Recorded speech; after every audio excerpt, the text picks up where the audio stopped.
El orden del día para hoy, 31 de octubre del año 2024, es el siguiente. Primero, verificación del quórum. Segundo, lectura y aprobación del acta 018 del 17 de octubre del año 2024. Tercero, palabras de presentación del recipiendario a cargo del académico Saúl Flores Enciso.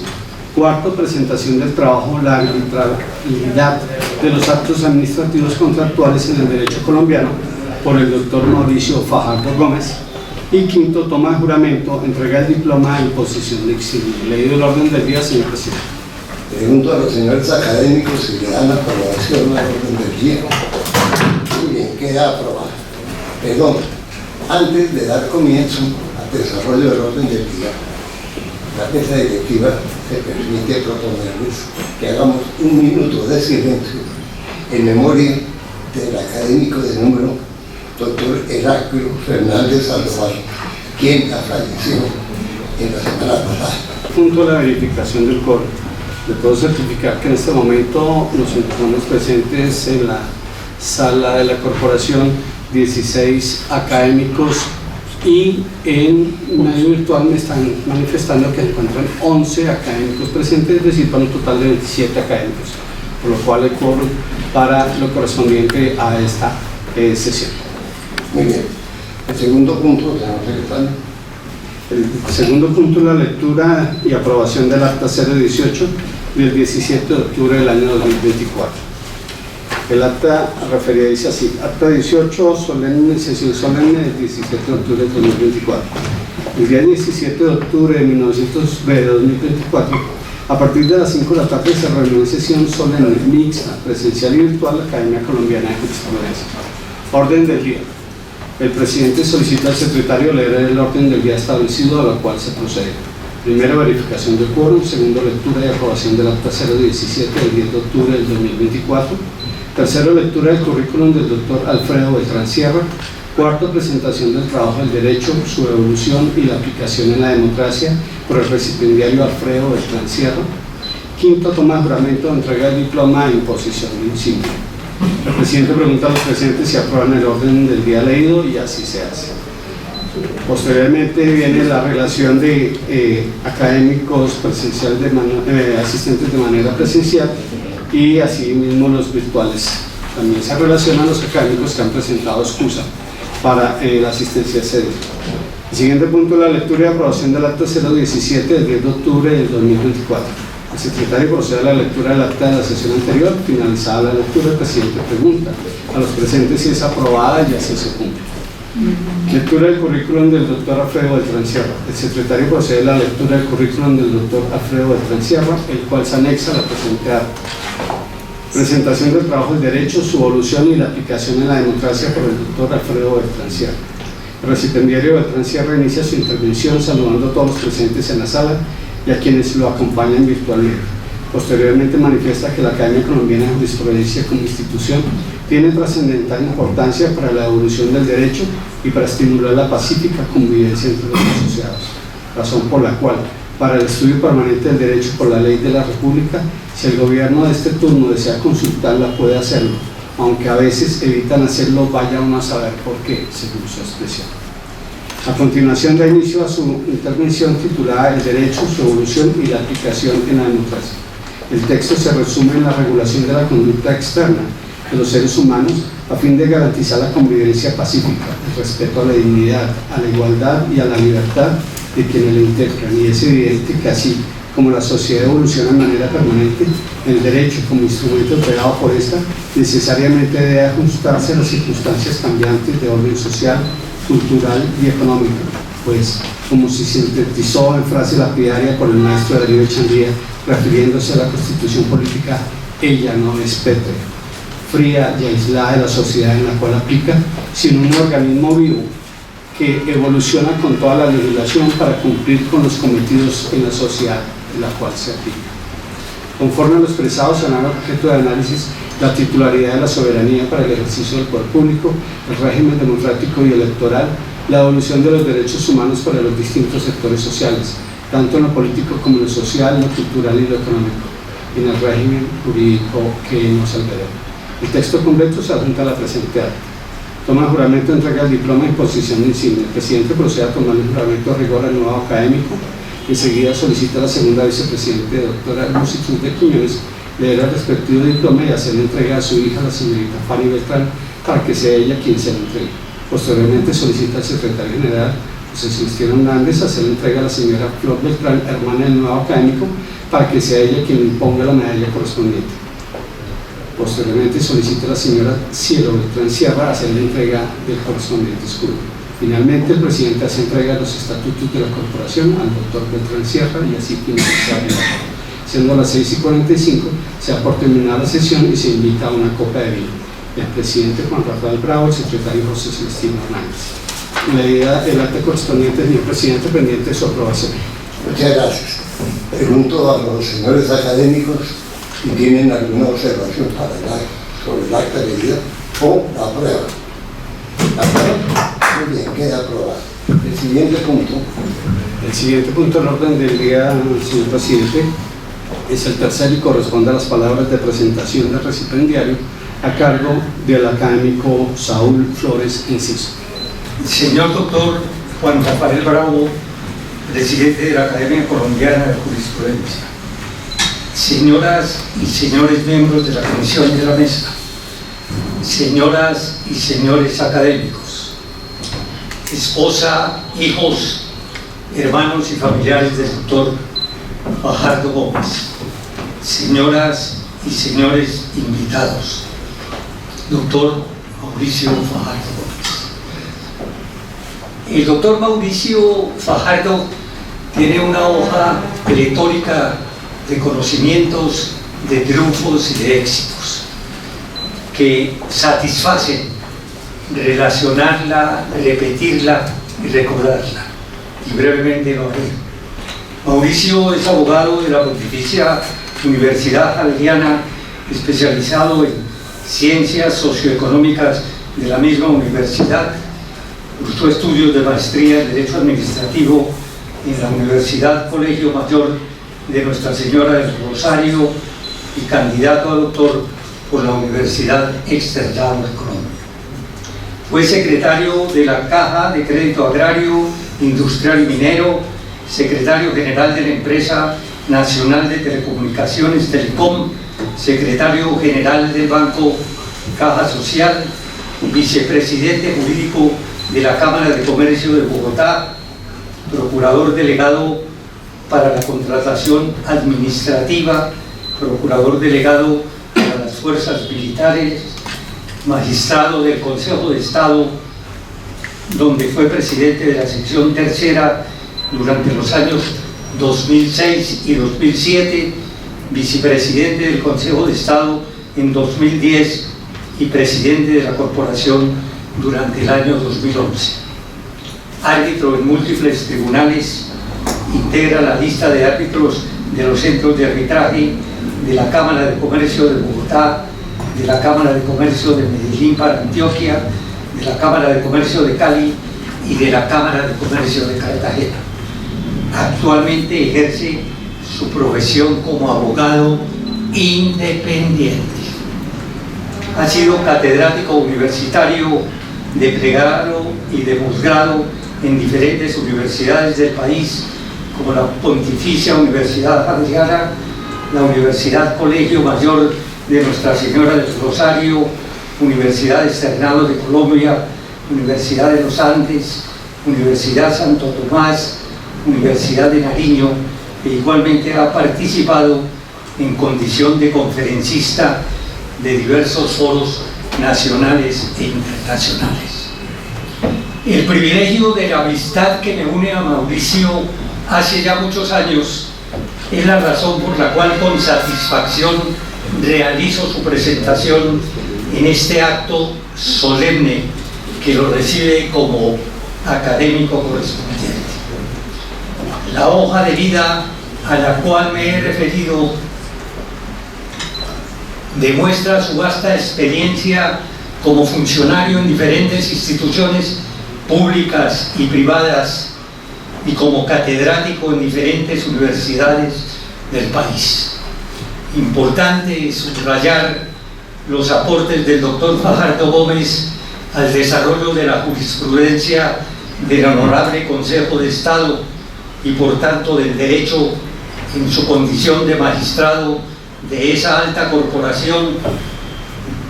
aporte realizado en las sentencias proferidas en las cuales participó como ponente o miembro de la sección tercera y sus subsecciones, y variados temas de gran utilidad para los estudiosos del derecho administrativo. Temas como la responsabilidad patrimonial del Estado por privación injusta de la libertad, capacidad procesal de los consorcios y de las uniones temporales para actuar en litigios derivados de los contratos estatales, la clara diferencia entre la institución del equilibrio económico de los contratos y su tesis de doctorado recientemente aprobada con mención especial cum laude sobre el equilibrio económico en los contratos aleatorios del Estado, que por su novedad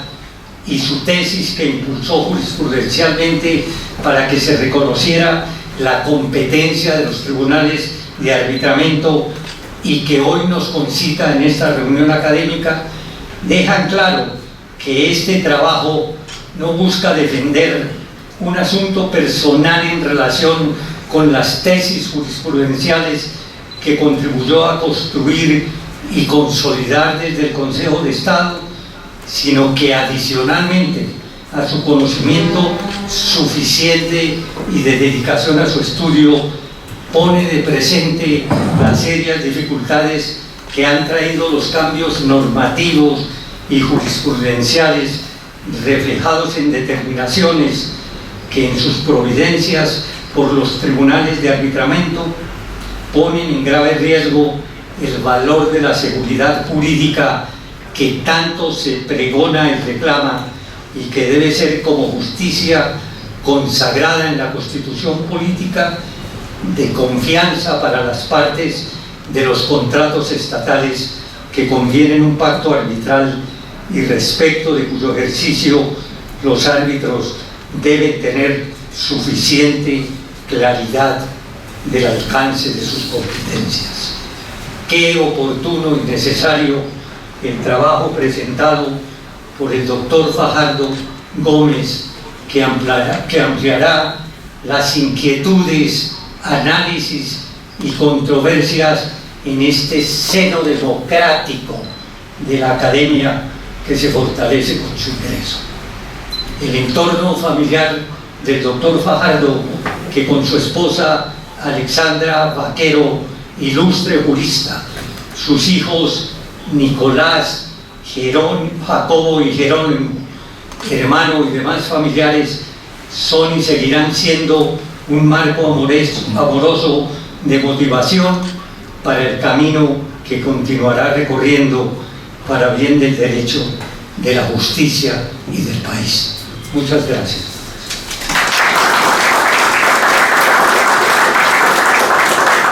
Muchísimas gracias al doctor Saúl Flores Enciso por la presentación que ha hecho del doctor Mauricio Fajardo Gómez. Él tomará posesión como académico próximamente. Realmente es muy destacada la hoja de vida del doctor Mauricio Fajardo por sus reconocimientos académicos, por sus desempeños profesionales y por su desempeño como catedrático en varias universidades. Estamos muy honrados de su presencia y de su admisión en la academia. Muchas gracias. Siguiente punto de orden del día. Señor presidente, el cuarto, presentación del trabajo de la arbitrabilidad de los actos administrativos contractuales en el derecho colombiano por el doctor Mauricio Fajardo Gómez. Tiene la palabra el doctor Mauricio Fajardo. Señor presidente de la Academia Colombiana de Jurisprudencia, Rafael Bravo Arteaga, señor primer vicepresidente, doctor Saúl Sotomonte, señora segunda vicepresidente, doctora Lucy Cruz de Quiñones, señor secretario general, doctor José Celestino Hernández, señores académicos, tanto aquí presentes como aquellos que nos acompañan de manera virtual, familiares, amigos que siempre han estado presentes en cualquier momento de mi recorrido vital, y por supuesto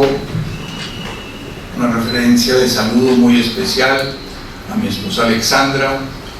a mi hijo Nicolás, quien nos sigue de manera virtual, mis hijos Jacobo, Jerónimo, y por supuesto la memoria de mi madre y de mi recientemente fallecido padre. Empiezo por agradecerle, doctor Saúl, por esas muy generosas y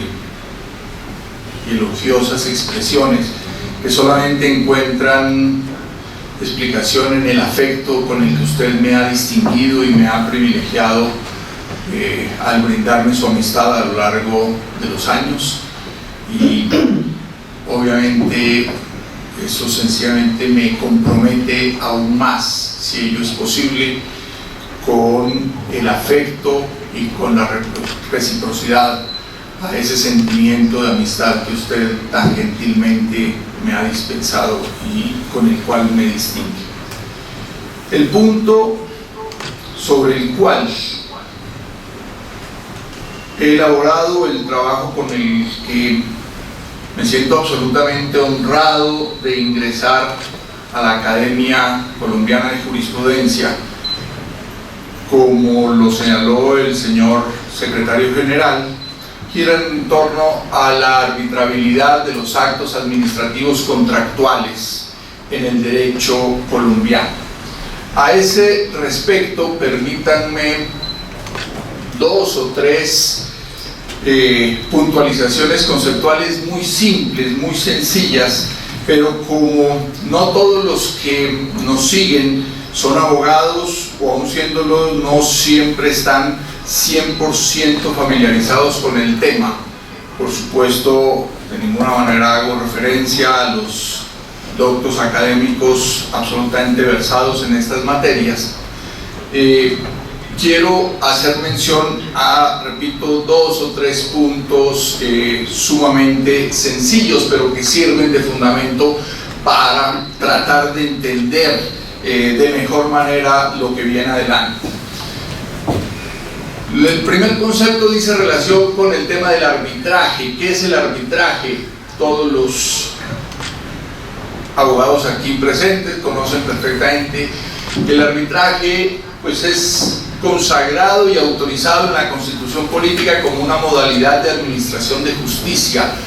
para que los árbitros que son particulares, no son los jueces institucionales, sino los árbitros en forma transitoria como particulares, debidamente habilitados por las partes,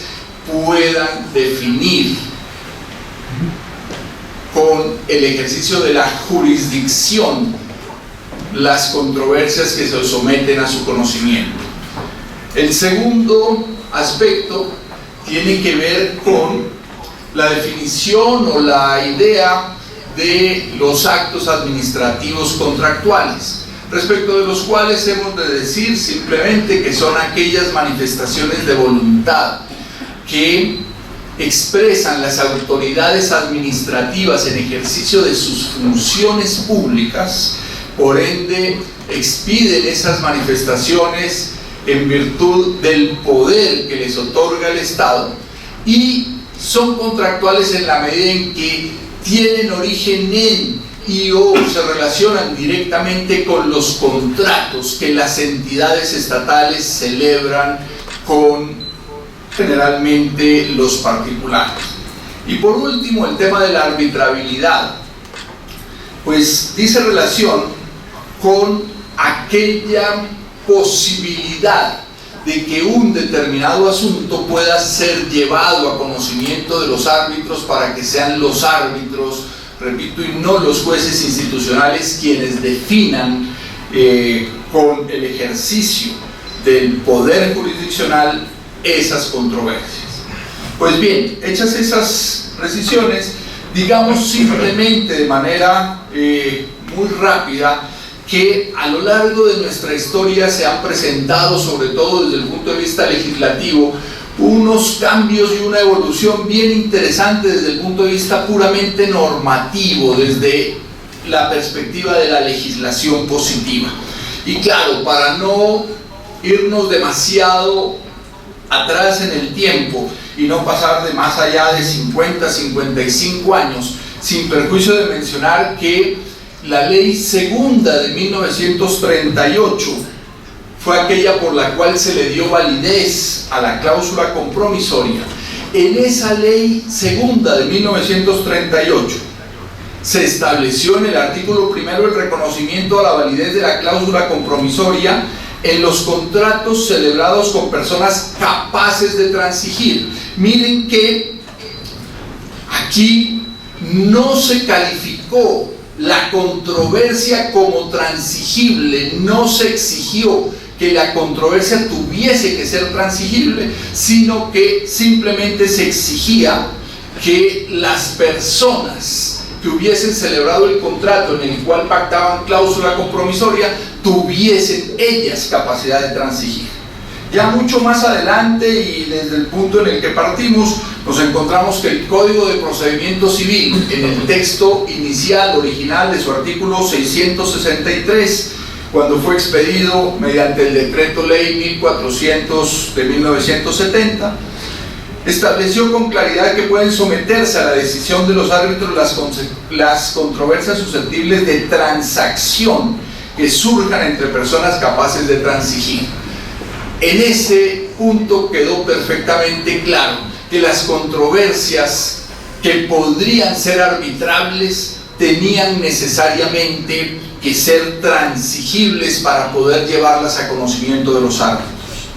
Un poco más adelante, en el año de 1971, cuando se expidió el Decreto Ley 410, mediante el cual se adoptó el Código de Comercio, en el artículo 2011 inicial de ese cuerpo normativo, se estableció que se podían someter a la decisión de árbitros las controversias susceptibles de transacción que surjan entre personas capaces de transigir. Se mantuvo exactamente la misma fórmula. Varios años después, cuando el Decreto Ley 2279 de 1989 implementó los sistemas de solución de conflictos entre particulares, también reiteró que las controversias que podrían llevarse a conocimiento de los árbitros necesariamente tendrían que ser susceptibles de transacción. Con la Ley 23 que se dictó en 1991, a través de el artículo 96, se modificó parcialmente el artículo primero del Decreto Ley 2279 del 89 y se reafirmó y se repitió que las controversias pasibles de ser arbitradas tenían que ser susceptibles de transacción.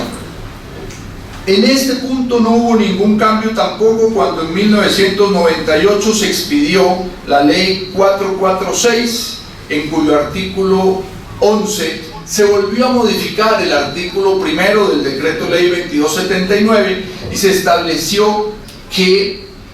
el arbitraje es un mecanismo por medio del cual las partes involucradas en un conflicto de carácter transigible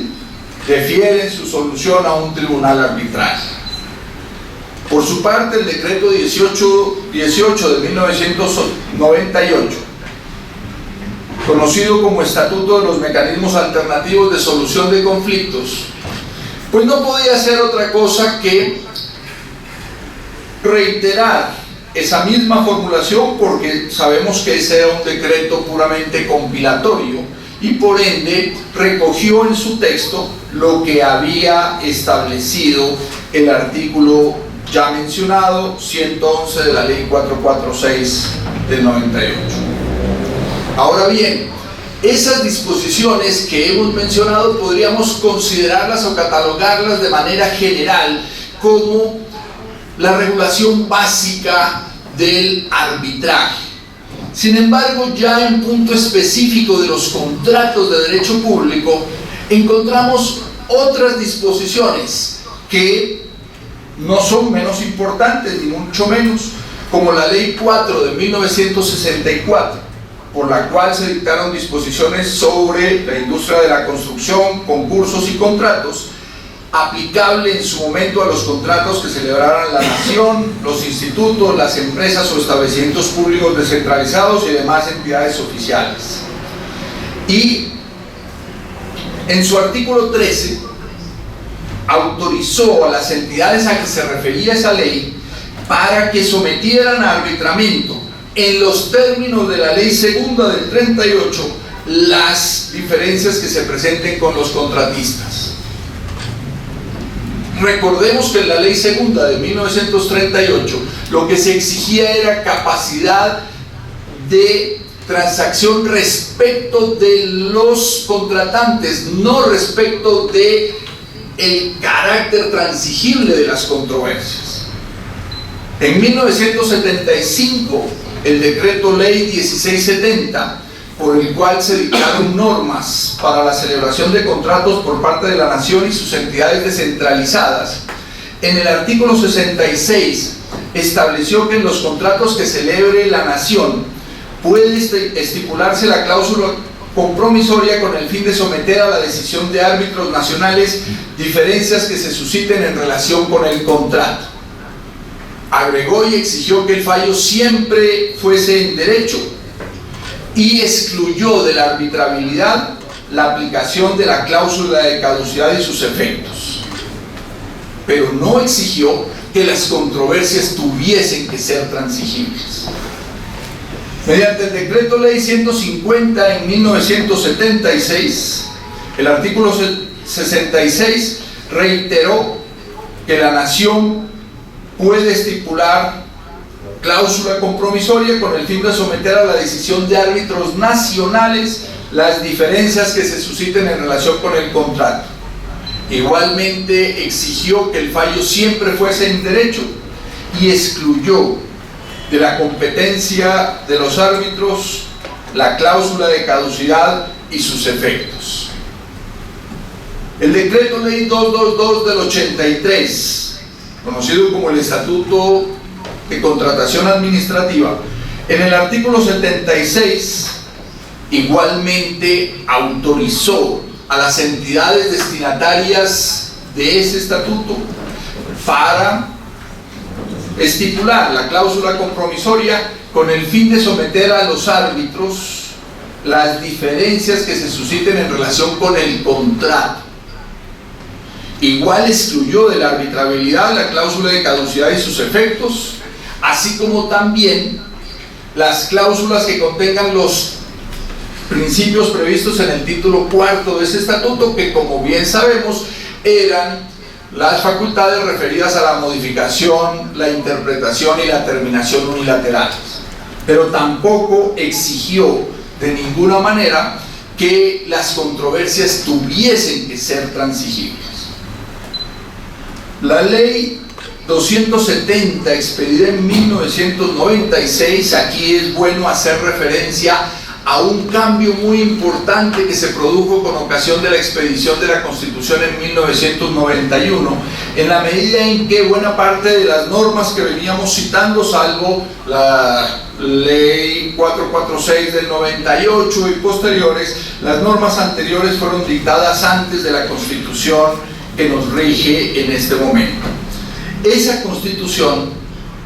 estableció a través de sus diferentes normas una clasificación de leyes que permite y obliga a distinguir entre las leyes marco o generales, las leyes estatutarias, las leyes orgánicas y las que se conocen comúnmente como las leyes ordinarias. Pues bien, el artículo 152 de la Constitución Política estableció que debían regularse a través de leyes estatutarias los asuntos relacionados con la administración de justicia. Y el legislador entendió claramente que cuando fuese a expedir el Estatuto de la Administración de Justicia, tenía necesariamente que darle cumplimiento a ese mandato constitucional. Por eso dictó la Ley 270 con todos los requisitos y las exigencias propias de las leyes estatutarias. Y en su artículo 8 se refirió a los mecanismos alternativos en los cuales señaló que los particulares pueden ser investidos transitoriamente de la función de administrar justicia en la condición de conciliadores o en la de árbitros debidamente habilitados por las partes para proferir decisiones en derecho o en equidad. Y en su artículo 13 señaló que los particulares, actuando como árbitros habilitados por las partes, ejercían función jurisdiccional en asuntos susceptibles de transacción. Ya ahí, a nivel estatutario, se exigió la transigibilidad como elemento necesario para definir la arbitrabilidad de un asunto. Pero unos años después, cuando se produjo la modificación estatutaria a través de la Ley Estatutaria 285, expedida en 2009, se modificó el artículo 13 inicial de la Ley 270 estatutaria y se estableció que ejercen función jurisdiccional los particulares actuando como árbitros habilitados por las partes en los términos que señale la ley.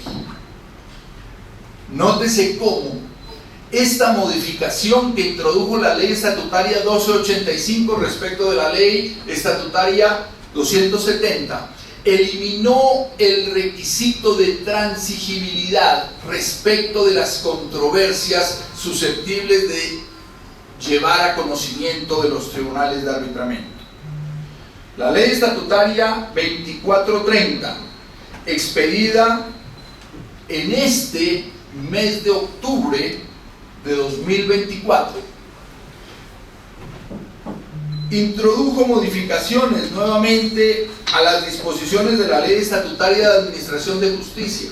pero mantuvo exactamente la misma fórmula que ya había adoptado la Ley Estatutaria 1285, al señalar que ejercen función jurisdiccional los particulares cuando actúan como árbitros habilitados por las partes en los términos que señale la ley. Nuevamente se mantuvo la eliminación o la derogatoria que la Ley Estatutaria 285 había hecho del requisito que inicialmente exigió en su momento la Ley Estatutaria 270. Ya con un rango de ley completamente distinto, al expedirse la Ley 1563 en 2012, por medio de la cual se expide el Estatuto de Arbitraje Nacional e Internacional, en el artículo primero se define el arbitraje como un mecanismo alternativo de solución de conflictos en el cual las partes defieren a los árbitros la solución de una controversia relativa a asuntos de libre disposición. Naturalmente ahí cabe preguntarse a fondo si con esto se retomó y, entre comillas, revivió el requisito de la transigibilidad respecto de las controversias, o si este nuevo lenguaje frente a las disposiciones anteriores que lo exigían, referido a los asuntos de libre disposición, entendido tanto a la luz del artículo 116 de la Constitución Política, que no exige ese requisito, ni a la luz de la Ley Estatutaria de Administración de Justicia, que lo eliminó expresamente, debe tener un alcance diferente, porque de lo contrario estaría dejándose sin efecto alguno el propósito derogatorio o modificatorio que la Ley Estatutaria 285 y la 2430 introdujeron respecto de la Ley Estatutaria 270. Este aparente juego de palabras entre las referencias normativas, la verdad no es tan complejo como parece, pero resulta enormemente importante para entender cuáles asuntos pueden ser pasibles de llevar a conocimiento de los tribunales de arbitramiento. Por su parte, la ley 1682, expedida en 2013, conocida como la Ley de Infraestructura de Transporte, en su artículo 14, al autorizar a las entidades destinatarias de esa disposición para pactar cláusulas compromisorias, estableció con claridad que tanto los árbitros como los amigables componedores no tienen competencia para pronunciarse sobre la legalidad de los actos administrativos expedidos en ejercicio de facultades excepcionales. Así las cosas, vemos que ha habido unos cambios desde el punto de vista normativo realmente interesantes e importantes que naturalmente afectan y tienen que ver con la claridad del terreno en el que se mueven y se pueden mover las competencias de los árbitros para que sus decisiones se ajusten completamente a las reglas constitucionales y estatutarias que sobre el arbitraje existen en nuestro país. Y al respecto, naturalmente, resulta de la mayor importancia tener presente la evolución jurisprudencial respecto de la cual conviene señalar de manera muy rápida, simplemente, que en forma consuetudinaria, en forma constante, inmodificable, venían sosteniendo tanto la Corte Suprema de Justicia como el Consejo de Estado en su momento. Y después, con la creación de la Corte Constitucional, esta alta corporación, apoyada en la jurisprudencia del Consejo de Estado, venían sosteniendo que no había lugar de ninguna manera a que los actos administrativos de carácter contractual pudiesen ser sometidos al conocimiento de los árbitros, no solo por la imposibilidad de que los particulares pudiesen disponer del orden jurídico, sino, entre otras, porque en última se consideraba que no eran transigibles y no podían ser transigibles el ejercicio de las facultades correspondientes a esos actos administrativos. Sin embargo, en junio de 2009,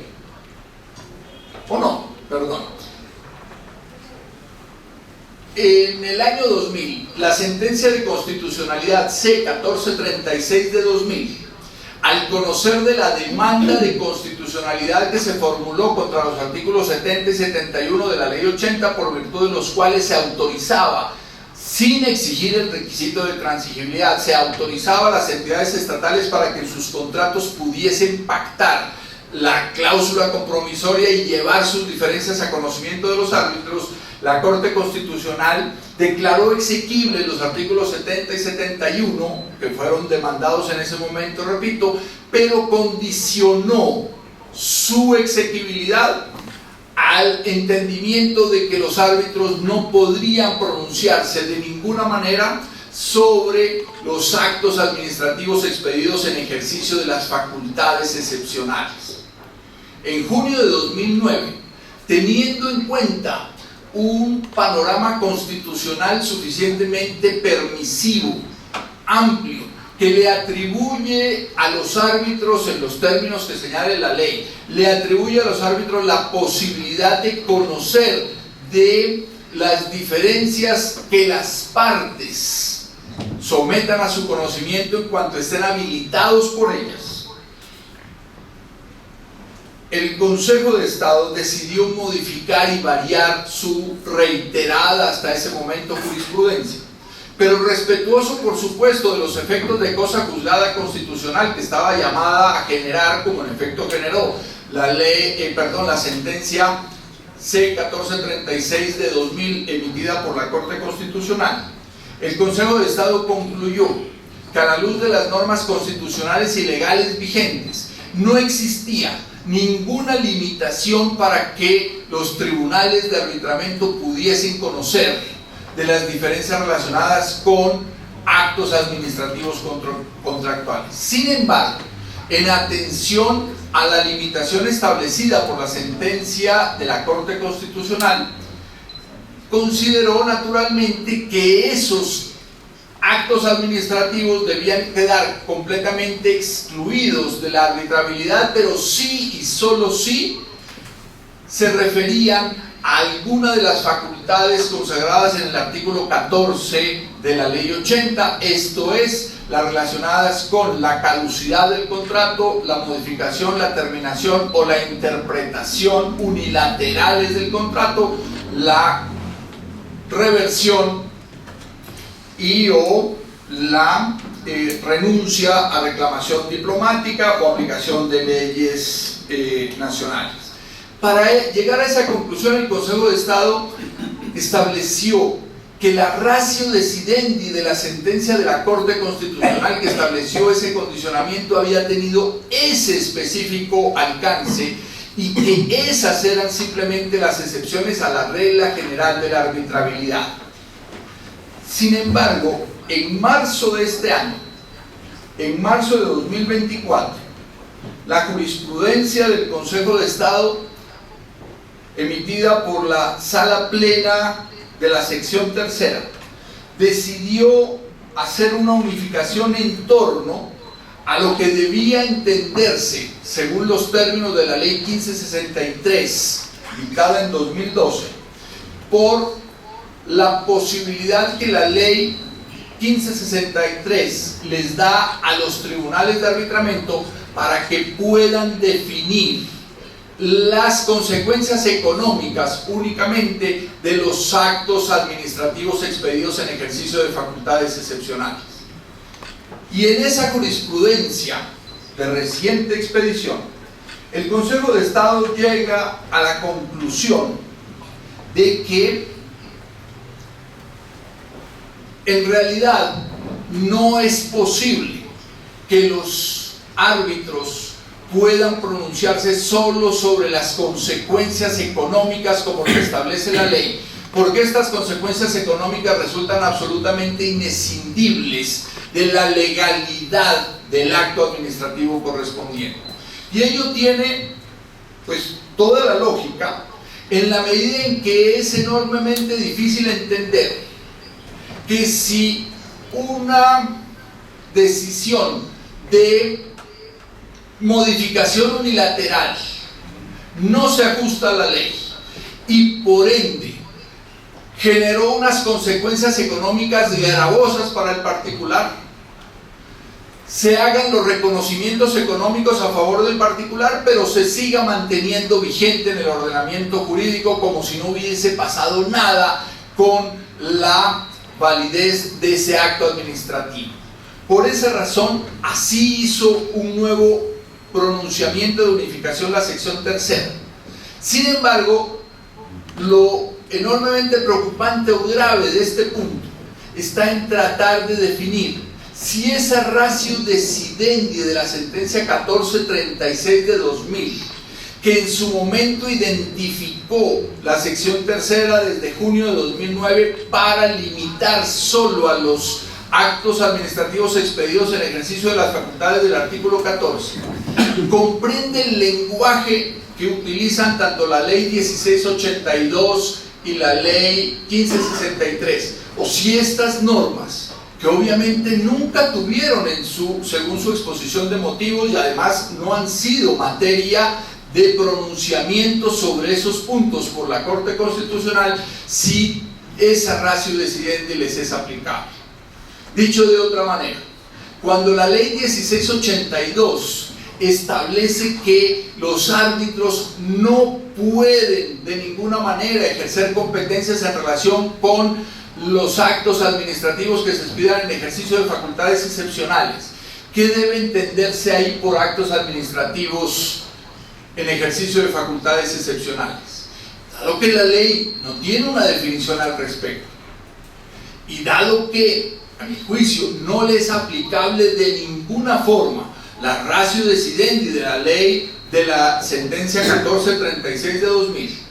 pues tenemos que acudir a aquel principio de interpretación de las leyes que nos enseña que donde el legislador no distingue, no le es dado al intérprete distinguir. Y si nos vamos a rastrear la jurisprudencia, encontramos que la jurisprudencia, por ejemplo, califica sin vacilación como un acto administrativo excepcional la facultad que la ley le atribuye para adoptar la liquidación unilateral de los contratos, con además la posibilidad de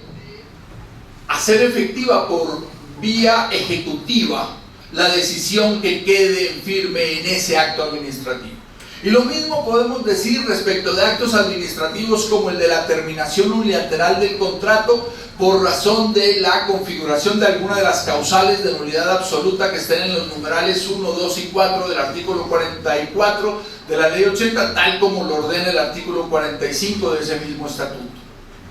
¿Y qué decir cuando la ley 1150 autoriza a las entidades estatales para que impongan multas, o en unión de la ley 1174 las faculta para declarar e incluso establecer el incumplimiento del contrato y cuantificar el daño? Pues naturalmente estamos ante actos administrativos, y esos son facultades excepcionales. En lo personal no me cabe la menor duda, porque esas facultades no son de las que disponen los particulares en sus relaciones entre sí. Con ello, lo que tenemos hoy claro, desafortunadamente, es que tanto por razón de los cambios normativos que se han dado tanto a partir de la ley 1563 y la ley 1682, como con la nueva postura que, según entiendo, está plasmada en la sentencia de unificación de marzo de este año del Consejo de Estado, pues estamos regresando, si es que ya no nos ubicamos ahí desde hace rato,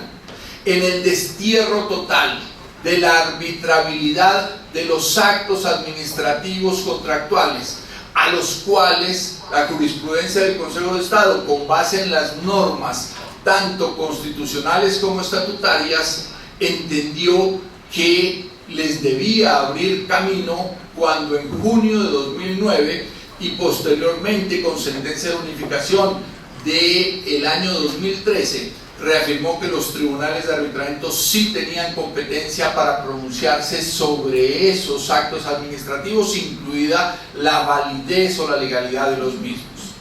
Desafortunadamente, ante esta variante situación tanto normativa como jurisprudencial, pues la que se ve completamente afectada, sin duda alguna, es la seguridad jurídica que naturalmente reclaman los usuarios de esa modalidad de administración de justicia, esto es, los empresarios, las entidades estatales que acceden a pactar cláusulas compromisorias, los abogados, los árbitros, que deben tener claridad acerca de si pueden o no pueden pronunciarse sobre la validez de esos actos administrativos, e incluso la falta de claridad y de seguridad jurídica tendrá que afectar sin duda al propio juez del recurso extraordinario de anulación, que en este caso lo es el mismo Consejo de Estado, porque mientras no haya una línea absolutamente clara, pacífica y precisa sobre las competencias arbitrales en estas materias, pues vamos a seguir con esas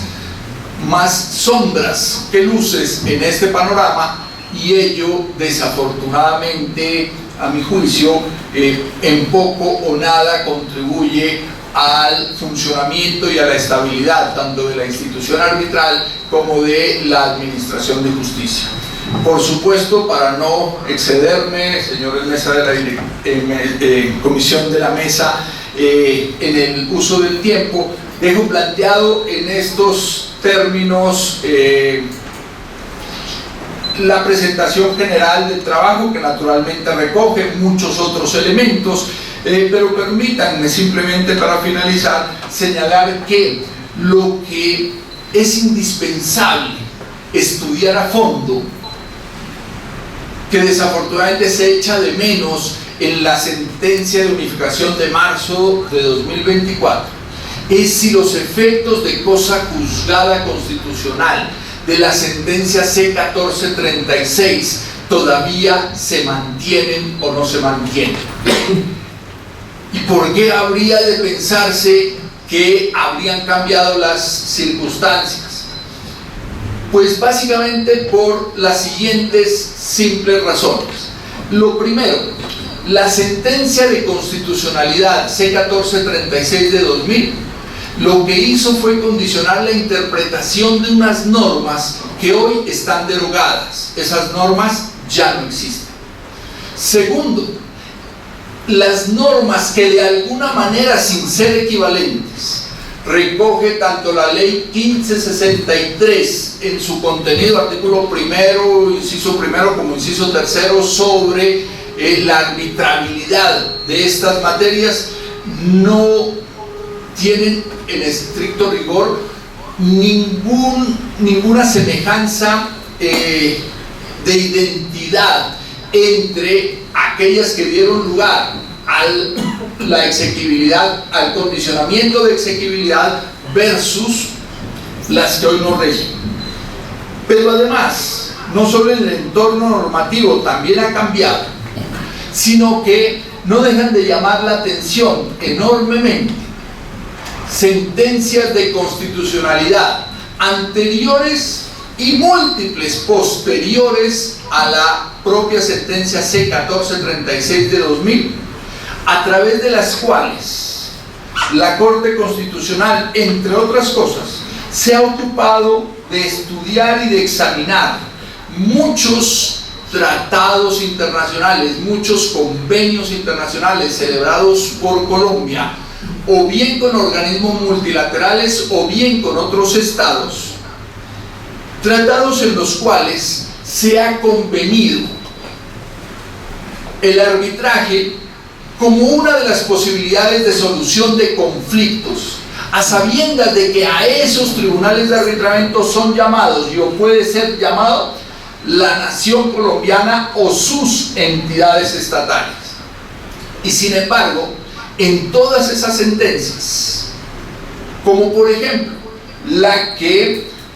aprobó tanto la ley aprobatoria como el Tratado de Constitución del CIADI,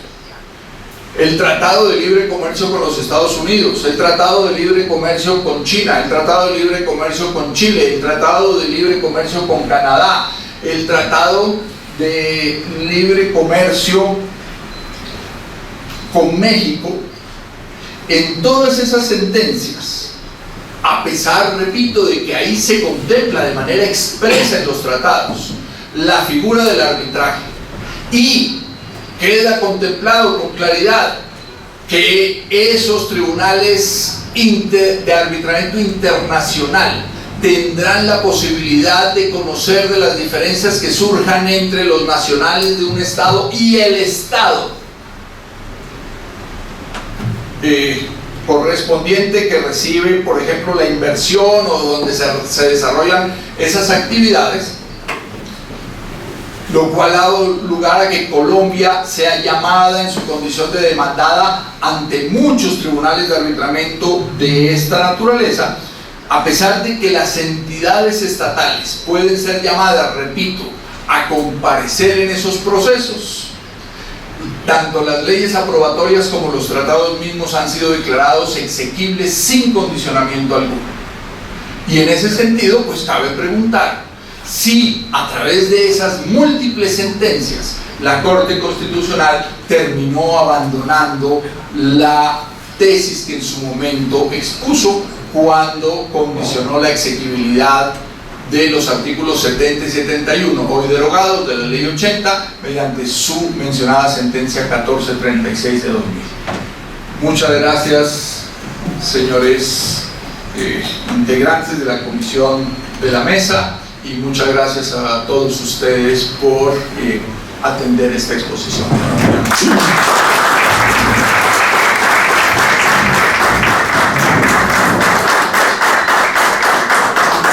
Realmente creo que todos, después de escuchar al doctor Fajardo, nos tomamos una clara idea de su gran capacidad jurídica para enfrentar todos los problemas que se pueden presentar por la multitud de leyes y normas jurídicas en torno a un determinado asunto, así como también para comprender a cabalidad la jurisprudencia de la Corte Constitucional y del Consejo de Estado sobre un tema tan complejo como el del arbitramiento en los actos contractuales del Estado. Muchas gracias, doctor Fajardo, por su exposición. Después de oírlo, explicamos perfectamente por qué tiene una hoja de vida tan brillante en su obra. Muchas gracias. Siguiente punto. Señor presidente, el siguiente y último punto del orden del día es la toma de juramento, la entrega del diploma e imposición de insignias. Doctor Mauricio Fajardo Gómez, jura usted, por Dios y por la Academia, cumplir bien, fiel y lealmente con todos los deberes inherentes a su condición de académico correspondiente de esta institución. Así lo juro, así lo prometo, con la ayuda de Dios y por los santos evangelios. Si es así, que Dios y la Academia se lo premien, si no, que él y ella se lo demandan. Muchas felicidades.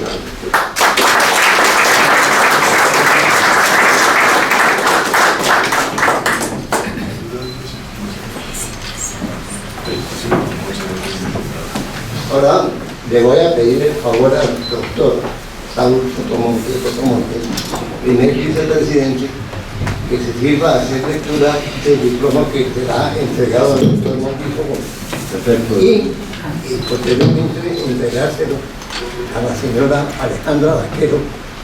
esposa del doctor Fajardo, para que sea ella quien me entregue el diploma. Sí, vale, presidente. Academia Colombiana de Jurisprudencia. El señor doctor Mauricio Fajardo Gómez ha sido inscrito en esta corporación como miembro correspondiente en atención a los méritos y demás circunstancias que concurren en él. Y para que conste, se les pide el presente diploma en Bogotá, 31 de octubre de 2024. El presidente, el vicepresidente, el secretario.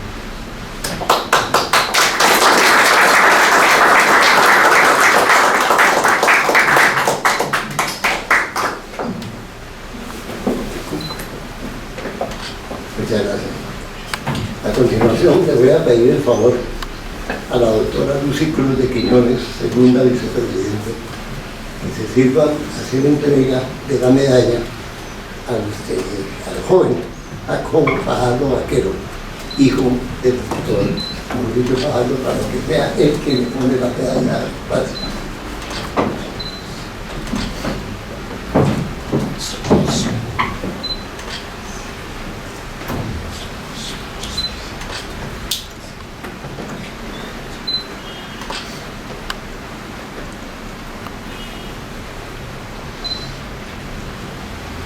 Muy bien.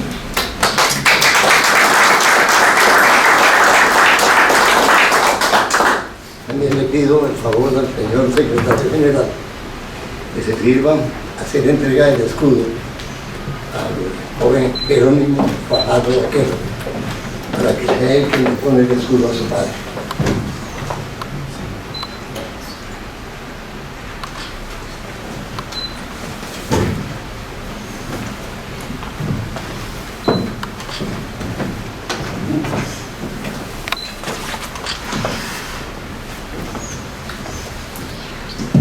Muy bien.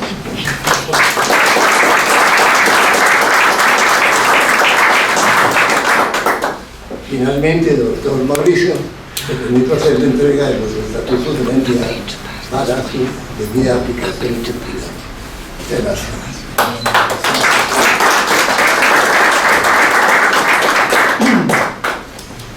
¿Tenemos algún otro punto en el orden del día, señor secretario? No, señor presidente, con lo anterior damos por terminar el orden del día. Invitamos al doctor Mauricio a que se tome una foto con la mesa directiva y después con todos los académicos que se encuentran presentes. Muy bien, entonces se levanta la sesión y